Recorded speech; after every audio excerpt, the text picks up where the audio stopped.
ప్రారంభంలో నేను దేవుని కోసమే బ్రతకాలి అనుకుంటాం మనందరం కూడా.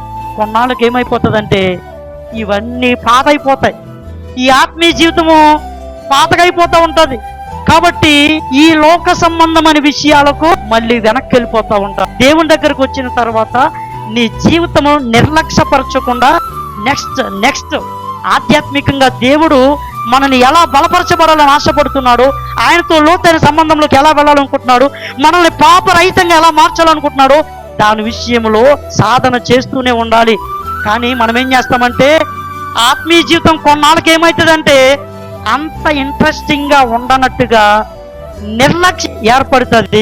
మనము నిర్లక్ష్యంగా ఆత్మీయ జీవితంలో ఉన్నప్పుడు మన మనసు దేవుని మీద నుంచి స్లోగా తొలగి ఈ లోక విషయాలపైకి ఇంట్రెస్ట్ పెరిగిపోతుంది. నీ జీవితంలో జరిగిందా లేదా ఆలోచించుకోండి. ఇప్పుడు ఆత్మీయత అయిపోయింది, ఏముందలే, నీలో ఎంత మార్పు వచ్చిందో తెలుసా?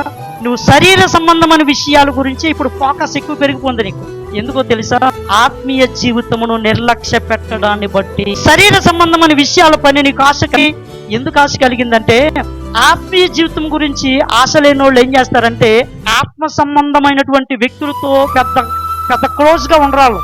స్పిరిచువల్ పీపుల్తోనే క్లోజ్గా ఉండాలి, ప్రార్థనా పరులతో ఉండాలి, భక్తిలో ఉండాలని కోరుకుంటారు. లోక సంబంధమైన ఆశ కలిగిన వాళ్ళు స్లోగా లోక స్నేహితులతో స్నేహం పడతారు. ఆ లోక సంబంధమైన స్నేహితుడు ఉదయంలో ఏముంటుందంటే, రే చూడరా ఏం ఉద్యోగం వచ్చిందిరా, లేదంటే అంత బ్యాంక్ బ్యాలెన్స్, లేదంటే ఆ బైక్ చూడు, లేదంటే ఆ కారు చూడు, లేదంటే ఆ ఇల్లు చూడు, లేదంటే అది ఇది అని చెప్పి మన హృదయంలో ఆత్మీయ ఆశలు పోయి లోకాశలన్నీ పుట్టుకొచ్చేస్తాయి. కాదా? ఒకప్పుడు నువ్వు ఆత్మీయంగా ఆలోచించిన నువ్వు ఈరోజు శరీర సంబంధమైన విషయాల గురించి తపన పడిపోతున్నావు, ఆరాట పడిపోతున్నావు. ఇశ్రాయేలీయులకి ఆయన ఏం చేశాడంటే ఆకాశం నుంచి మన్నా కురిపించి, మాంసం తినాలనిపిస్తే పైనుంచి పూరేడు పెట్టెలు కురిపించి వాళ్ళందరికీ ఆహారం ఇచ్చాడు. ఇచ్చి మీరు ఈ ధర్మశాస్త్రాన్ని జాగ్రత్త పాటించాలి అని అంటే, ప్రభువా ఈ ఆహారం విషయంలో నేను బాగానే ఉంటాను కానీ ఆ ధర్మశాస్త్రం ఎందుకయ్యా అంటున్నారు?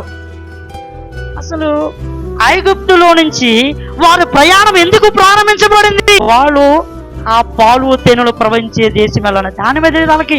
ఈరోజు మనందరం కూడా ఆత్మ సంబంధమైన ఈ ప్రయాణం గురించి మర్చిపోయి ఈ లోకంలో చదువుకోవాలి, ఉద్యోగం చేయాలి, సంపాదించాలి, ఇక్కడ సుఖంగా ఉండాలి, ఓకే, కానీ ఆత్మీయ జీవితం గురించి నీ ప్రయాస ఏంటి?